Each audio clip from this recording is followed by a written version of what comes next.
ఎందుకు సీమ ప్రయోజనాలు తాకట్టు పెట్టారు? చంద్రబాబు ఏమన్నా భయపడుతున్నారా? దీని వెనుక రెండు కారణాలు చెప్తాను. రెండిట్లో ఏదై ఉండొచ్చు. జగన్కి పేరు వస్తుందని వద్దనుకొని ఆపేశారా? ఇంకేదైనా క్విడ్ ప్రోకో ఉందనుకుంటున్నారా? ముందు ఇది మాట్లాడితే అసలు రాయలసీమకు జరిగే నష్టం గురించి మాట్లాడుకోవచ్చు.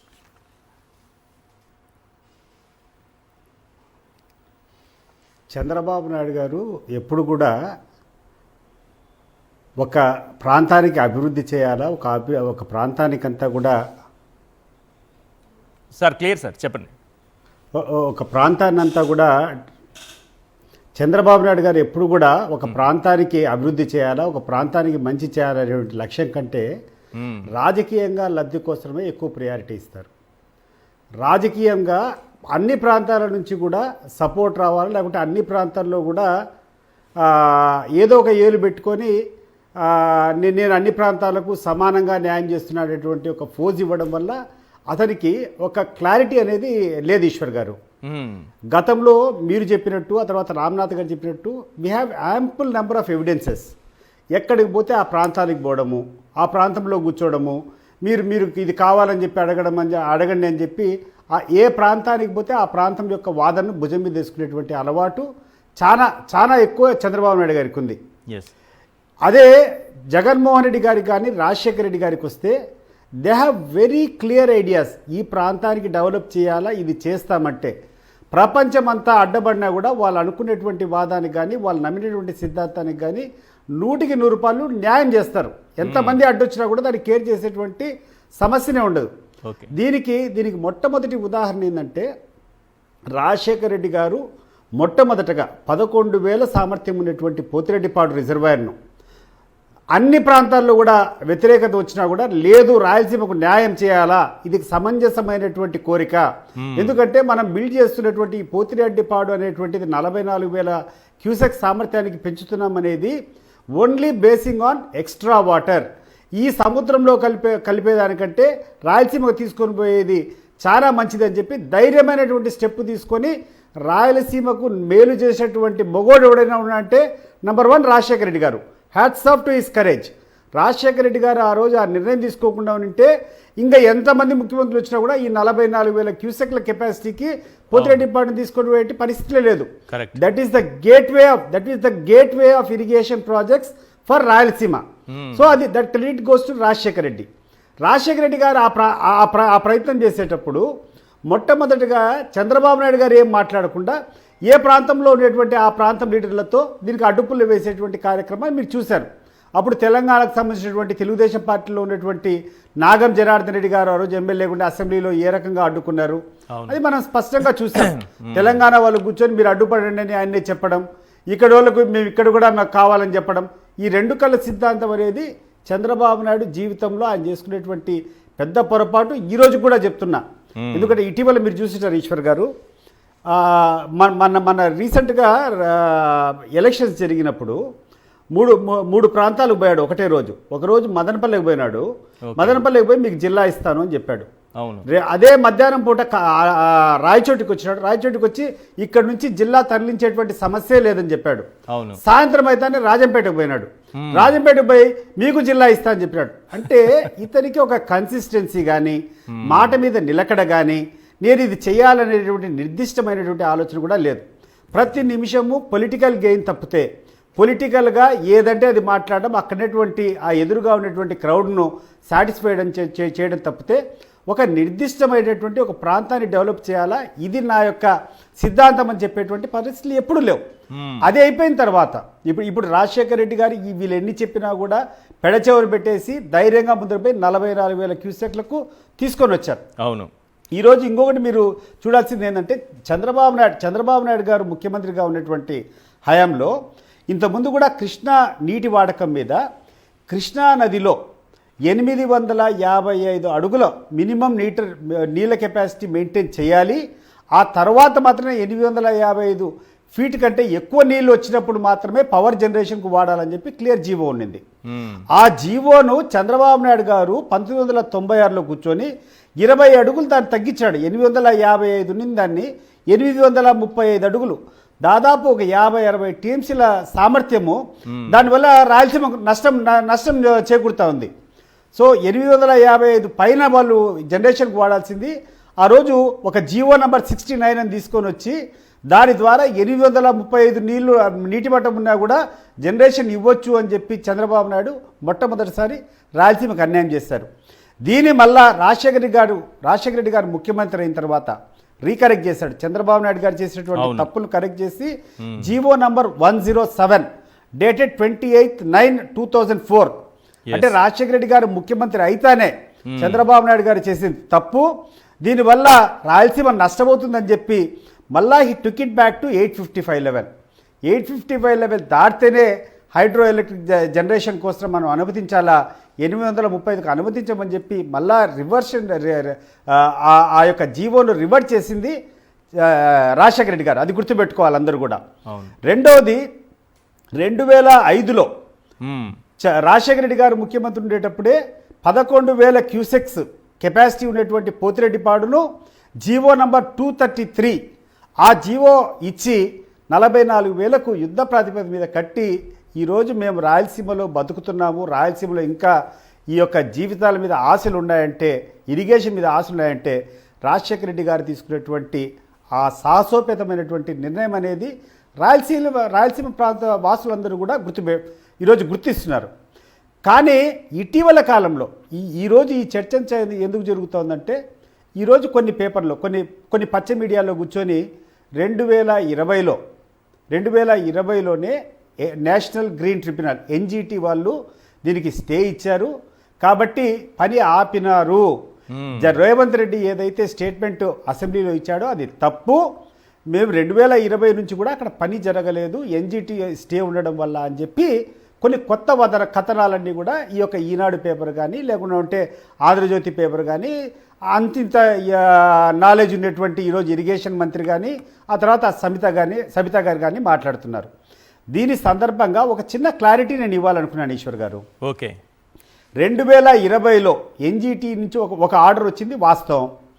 కానీ జగన్మోహన్ రెడ్డి గారు ఏ మాత్రం దాన్ని లెక్క పెట్టకుండా 2024లో ఆయన పదవి దిగిపోయినంత వరకు కూడా నిరాటంకంగా ఈ రాయలసీమ ఎత్తిపోతల పథకం యొక్క పనులు జరిగినాయి.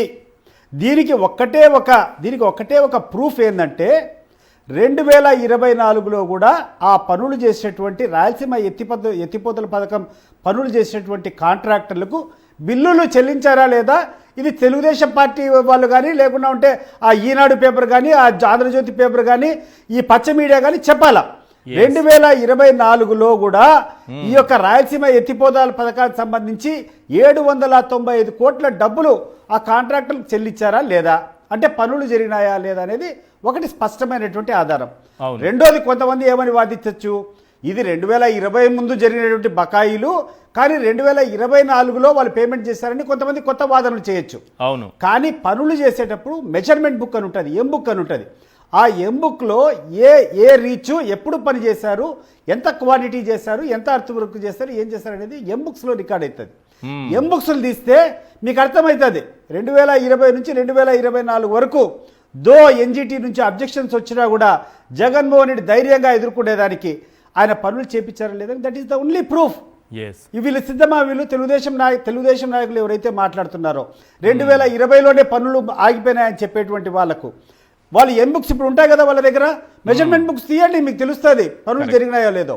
So it is very clear that 2020లో NGT వాళ్ళ దగ్గర నుంచి అబ్జెక్షన్స్ వచ్చినా కూడా వైఎస్ జగన్మోహన్ రెడ్డి గారు ఆ పనులను ఏ మాత్రం కూడా ఆపలేదు, వాటిని లెక్కలు కూడా పెట్టలేదు. ఎందుకంటే మన వాదన క్లియర్గా ఉండింది. జగన్మోహన్ రెడ్డి గారు ముఖ్యమంత్రిగా ఉన్నంత వరకు ఆయన తీసుకునేటువంటి వాదన కానీ నిర్ణయం కానీ ఏంటంటే ఈ యొక్క ప్రాజెక్టు కొత్త ప్రాజెక్టు కాదు, ఆల్రెడీ పోతిరెడ్డిపాడుకు అనుమతులు ఉన్నాయి, Pothireddypadu is an on going project. దీనికి ఒకటి పోతిరెడ్డిపాడుకు 841 అడుగుల నీటి సామర్థ్యం దాటిన తర్వాతనే నీళ్ళు వస్తాయి.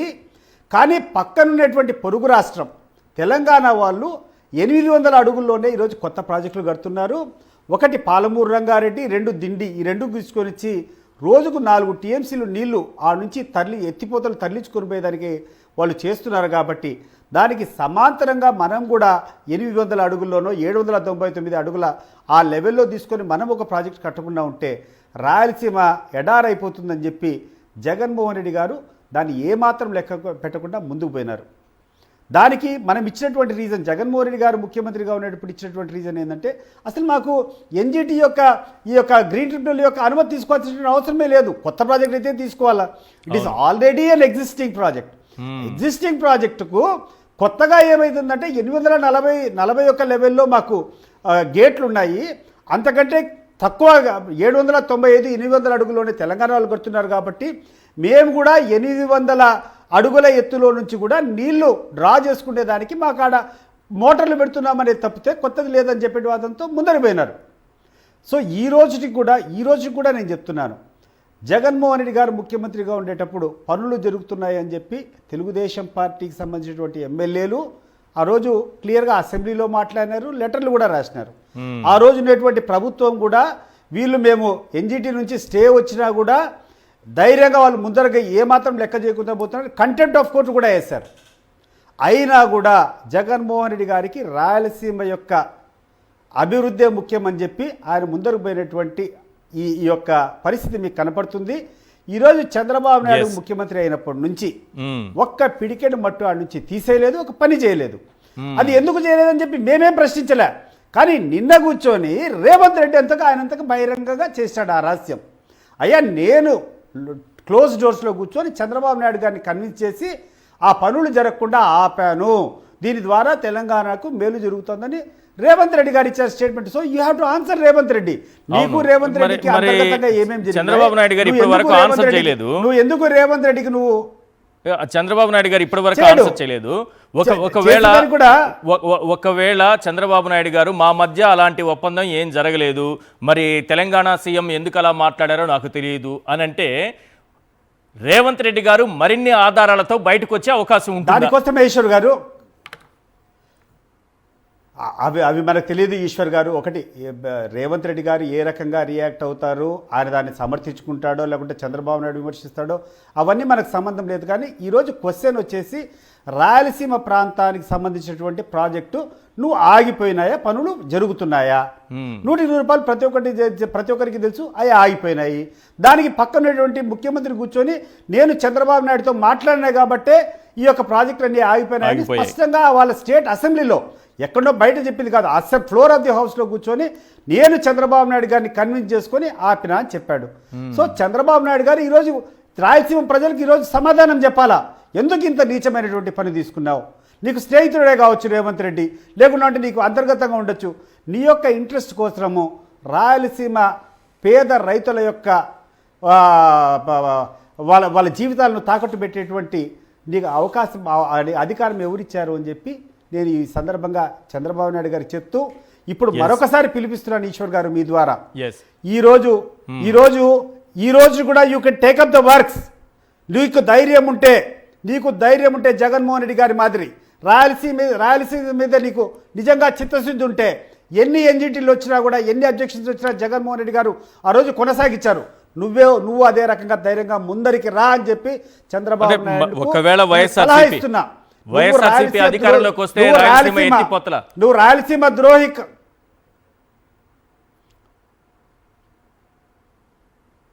ఈశ్వర్ గారు, రాయలసీమ ఎత్తిపోతల వైఎస్ఆర్సీపీ అధికారంలోకి వస్తే కంటిన్యూ అవుతుందా? 100% కంటిన్యూ అవుతుంది. వైఎస్ఆర్ కాంగ్రెస్ పార్టీ అధికారంలోకి ఎప్పుడు వచ్చినా కూడా రాయలసీమ, ఎందుకంటే రాయలసీమ అంటే వాళ్ళు పుట్టేటువంటి ప్రదేశం అనేది కాదు, నిజంగా భౌగోళికంగా చాలా వెనకబడినటువంటి ప్రాంతం. చాలా సంవత్సరాల కాలంగా కనీసం బియ్యం తిన్నటువంటి ప్రాంతం కూడా కాదు, బాగా వెనకబడినటువంటి ప్రాంతం. దాన్ని అభివృద్ధి చేయాల్సినటువంటి అవసరం ప్రతి ఒక్కరికి ఉంటుంది. ఏ ముఖ్యమంత్రిదైనా ప్రధానమైనటువంటి కర్తవ్యం ఏదైనా ఉందంటే వెనకబడినటువంటి ప్రాంతాన్ని కూడా సమాంతరంగా మిగిలిన ప్రాంతాలతో పాటు బ్యాలెన్స్ చేయాలి. ఆ కర్తవ్యంలో భాగంగా రాజశేఖర రెడ్డి గారు చేశారు, జగన్మోహన్ రెడ్డి గారు చేశారు, చంద్రబాబు నాయుడు గారు కూడా 100% చేయాల్సిందే. ఈరోజు చంద్రబాబు నాయుడు గారికి చెప్తున్నాడు, నీ చిత్తశుద్ధిని పనులు మొదలుపెట్టి నువ్వు సమాధానం చెప్పాలి తప్పితే నీ యొక్క పచ్చ మీడియాను పెట్టుకొని పక్కదావ పట్టిస్తే ఇది ప్రజలు ఒప్పుకోరు, రాయలసీమ ప్రజలు ఒప్పుకోరు అని చెప్తున్నా. రైట్.